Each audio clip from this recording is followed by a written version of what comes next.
자, 이번에는 어려운 영어 코너에서 플랫폼이라는 용어를 설명드리겠습니다. 우리 방송에서 자주 듣는 표현입니다. 플랫폼.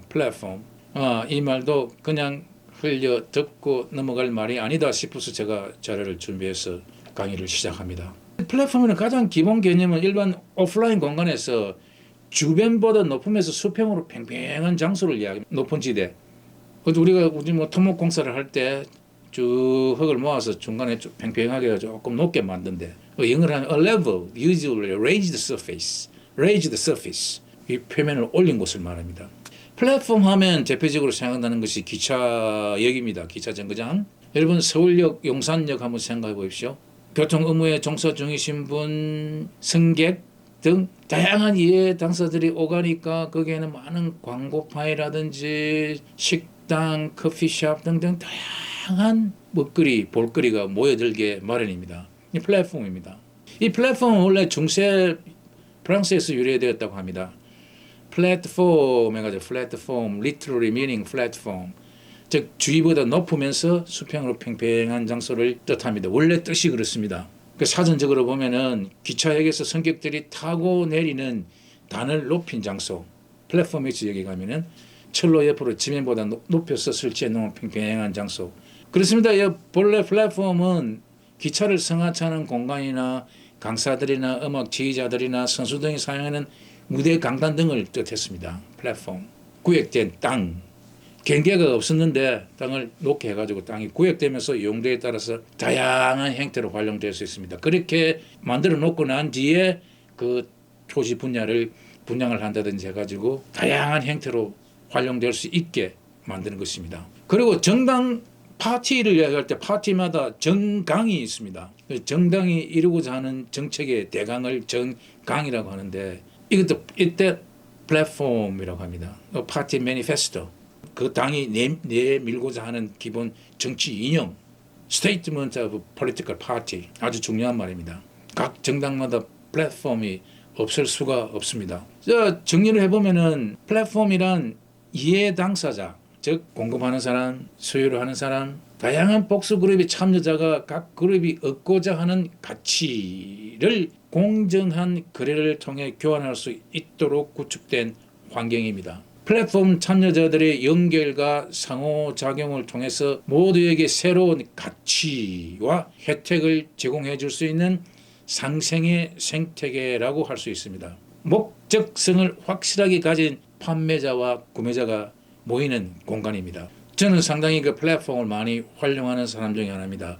제가 지금 강의하고 있는 이 유튜브 대표적인 플랫폼입니다. 저처럼 컨텐츠를 만들어서 컨텐츠를 올리는 사람이 있고 여러분들처럼 그것을 구매라기보다는 구독과 좋아요를 눌러서 구독을 하시는 분들이 있고 다양한 이해 당사자들이 모여서 활동할 수 있게끔 좋은 알고리즘을 가지고 유튜브 측에서는 또 제공을 합니다. 그래서 다양한 이해 당사자들이 모여서 서로의 가치를 찾아가는 것입니다. 저는 제대로 좋은 컨텐츠를 만들어서 많은 구독자와 좋아요를 획득해서 제 조박사 TV의 가치를 올리고자 하는 것이고 여러분들은 여러분들 나름대로 제 사이트에서 혹시 좋은 가치를 찾아갈 것이 있으면 보면서 동의를 하면서 좋으면 좋아요를 누르면서 계속 서로 활용이 되는 것입니다. 더 많은 예를 이따가 또 설명드리겠습니다.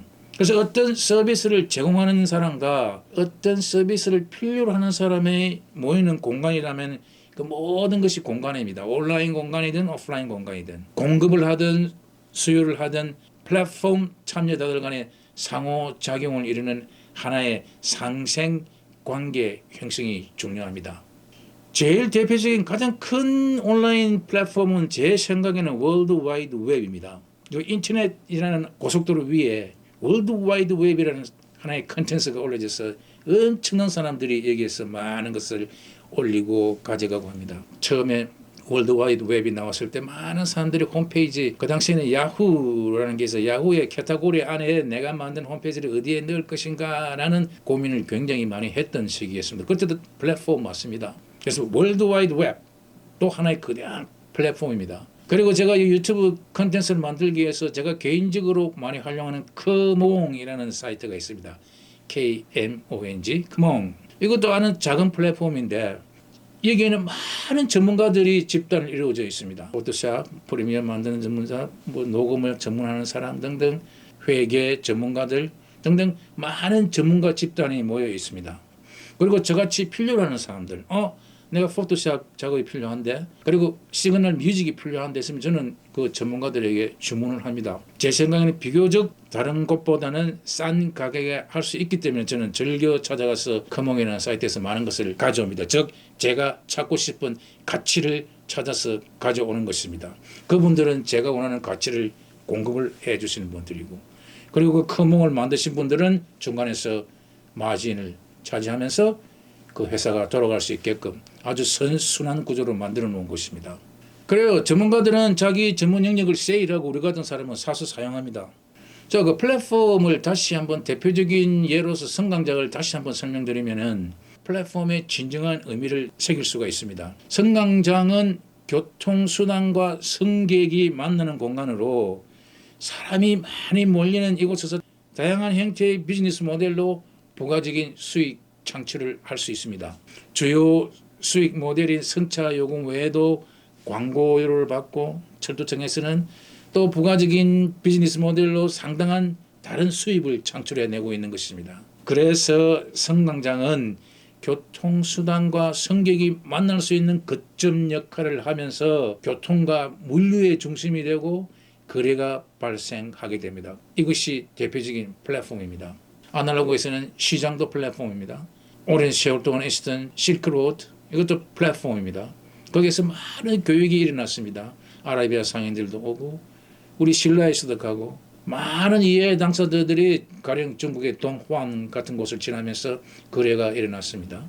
대표적인 플랫폼이었습니다. 자, 그런 아날로그적인 플랫폼이 디지털의 세계로 발상을 전환하면서 주변과 구별된 우뚝한 곳이라는 개념을 적용하면 돈이 보이는 모양입니다. 이른바 요즘 말하는 DX, 디지털 트랜스포메이션. 기업들이 앞다투어서 플랫폼을 구축합니다.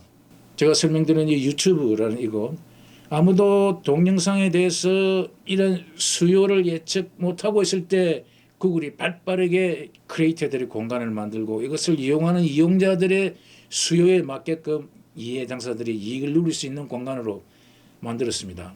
제 생각에는 생각의 크기가 좀 다른 것 같아요. 우리보다는. 우리라고 객관화해서 죄송합니다만은 좀 생각의 크기가 다른 것은 사실입니다. 자, 다음에는 플랫폼 기업을 한번 몇 개 예를 들어 보겠습니다. 애플의 대표적인 플랫폼은 아이폰의 앱스토어입니다. 기존의 휴대폰 시장의 강자들을 물리치고 스마트폰 시장에서 새로운 강자로 부상할 수 있었던 가장 큰 이유 중에 하나는 처음부터 애플은 플랫폼을 생각을 했던 것입니다. 그러한 비즈니스 생태계를 구축했기 때문에 애플이 앞서 나갈 수 있었습니다. 자, 다음은 우버를 생각할 수 있습니다. 운전자, 즉 생산자와 승객, 소비자를 연결시켜주는 플랫폼 기반 비즈니스입니다. 택시 서비스를 제공하지만 정작 우버라는 회사는 택시 한 대도 없습니다. 나는 택시가 없어도 이렇게 고급 서비스를 원하는 사람들과 원하는 사람이 있으니까 그것을 만날 수 있는 매개 역할을 할 수 있는 공간을 만들자. 즉 매개하라라는 개념이 굉장히 중요한 것입니다. 자, 다음에는 여러분들이 잘 아시는 에어비앤비, 거기도 마찬가지 호텔 방 하나 없습니다. 그는 어떤 데는 삼성보다도 더 많은 매출을 올린다고 합니다. 필요로 하는 사람과 세계 여행을 하면서 호텔만큼 비싼 곳은 싫고 뭔가 편안하게 잠자면서 먹고 자면서 그 나라를 즐길 수 있는 곳을 찾을 때 서로가 그것을 원하는 사람과 그는 서비스를 원하는 사람과 그는 서비스를 장소를 가지고 있는 사람들을 매치를 시켜준 것입니다. 매개한 것입니다. 구글 플레이 스토어도 대표적인 플랫폼입니다. 앱 개발자가 앱을 만들면 또 앱 이용자는 그것을 다운받아서 또는 다운받거나 사서 활용을 합니다. 그렇습니다. 이 플랫폼은 하나의 큰 시장입니다. 플랫폼은 어떤 사람들은 그냥 OS, 오퍼레이팅 시스템이라고 하는 사람들이 많지만은 시장과 같습니다. 수요자와 공급자를 연결시켜 그 안에서 거래를 일으키는 것입니다. 아울러 서로에게 도움을 줘서 많은 사람들이 이용할 수 있는 선순환 생태계를 만든 것입니다. 그 다음에는 플랫폼과 큐레이션이라는 개념을 한번 생각해 보고 싶습니다. 플랫폼을 만들어 생산자와 소비자 모두가 참여하게 한 다음에 이 소비자들이 무엇을 원하고 있는지, 무엇을 의미 있게 여기서 가치를 찾아가는지를 큐레이션, 연구하는 것입니다. 예를 들면 검색 플랫폼에 인공지능을 적용하면은 소비자가 무엇을 찾고 있는지 제시할 수 있습니다. 여러분들도 아마 깜짝깜짝 놀랄 경우가 많을 것입니다. 내가 뭐 가령 구글 검색을 하면서 키워드 몇 개를 넣었는데 어느 날 들어보니까 내가 들어오니까 내 눈앞에는 내가 몇 개 관심을 표했던 관계가 있는 상품들이라든지 그런 기사가 쫙 배열이 되고 있습니다. 인공지능이 관여를 한 것입니다. 큐레이션을 한 것입니다. 원하는 정보나 물건을 검색할 때 들어가는 시간을 당연히 줄어듭니다. 그러니까 소비자들은 좋아할 수밖에 없습니다. 저 역시 그렇습니다. 이렇게 사람들은 편리함을 느끼게 되고 플랫폼 기업은 당연히 이익을 창출할 수 있습니다. 자, 이런 측면에서 뭐 제 전공 분야였기도 했습니다만 기존의 도서관도 시각을 바꿔야 한다고 생각합니다. 어떤 알고리즘을 이해하고 정보의 본질을 파악해서 사람들이 편리하게 이용할 수 있게 고민하는 직업이 도서관의 사서라고 한다면은 수백 개에서 수천억 개의 엄청난 자료들 중에서 자기들의 이용자들의 목적에 맞는 결과를 선별해서 나열해주는 전략적 실행 방안을 알고리즘이라고 한다면은 그냥 그동안의 도서관의 존재 가치인 수장과 대여, 열람 기능 외에 이렇게 플러스 알파를 갖추어야 하지 않을까 생각합니다. 그냥 정보 검색만 하게 할 것이 아니라 다양하게 큐레이션 해가지고 이용자들의 반응을 이끌어내 보는 것도 좋습니다.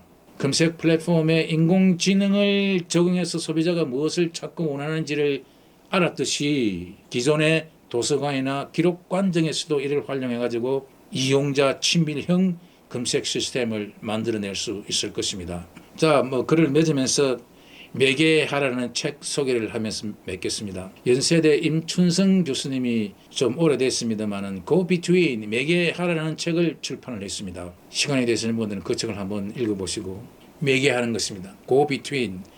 그래서 제가 여러분들에게 마지막으로 남기고 싶은 특히 우리 젊은이들에게 잘 생각해 보십시오. 이 틈새 시장을 잘 찾아내시는 분들이 성자가 됩니다. 틈새 시장을 잘 찾아서 Go Between 하라. 틈새 시장, 엔터프레너십. 좋은 논문도 마찬가지입니다. 기존에 있던 많은 지식 중에서 자기가 생각해서 뭔가 부족했던 부분을 틈새를 찾아서 거기에 대해서 집중 공략을 해서 선행 연구 등등을 마친 다음에 자기 나름대로의 연구 방법론을 동원해가지고 결론을 도출해내는 것과 마찬가지로 우리 젊은이들 매개하는 생각. 지금 이미 나와 있는 것도 많이 있습니다만은 없는 것도 아직 많습니다. 옛날에 손정희 씨가 만든다고 들었던 Walk the Dog이라는 앱. 우리나라에서는 어떨는지 모르겠습니다만은 어떤 사람이 해외 출장을 보름 동안 간다. 그럼 그동안에 자기 결을 보살펴 줄 사람이 필요하다. 즉 운동을 시켜줄 사람이 필요하다. 그러면 서로의 수요 공급이 맞는 겁니다. 그 앱이 뭐 잘 돌아가고 있는지는 모르겠습니다만은 외국 개념에서는 돌아갈 것이라고 생각합니다. 이렇듯이 자기 전문 영역이 아니더라도 잘 생각하면 얼마든지 매개할 수 있는 공간은 있습니다. 여러분들 온라인 공간에서 잘 찾아보시고 플랫폼을 한번 만들어 보십시오. 우리나라에서도 그런 강자, 생각의 크기가 큰 우리 젊은이들이 많이 나왔으면 좋겠습니다. 오늘 그 플랫폼 강의는 여기서 맺겠습니다. 감사합니다.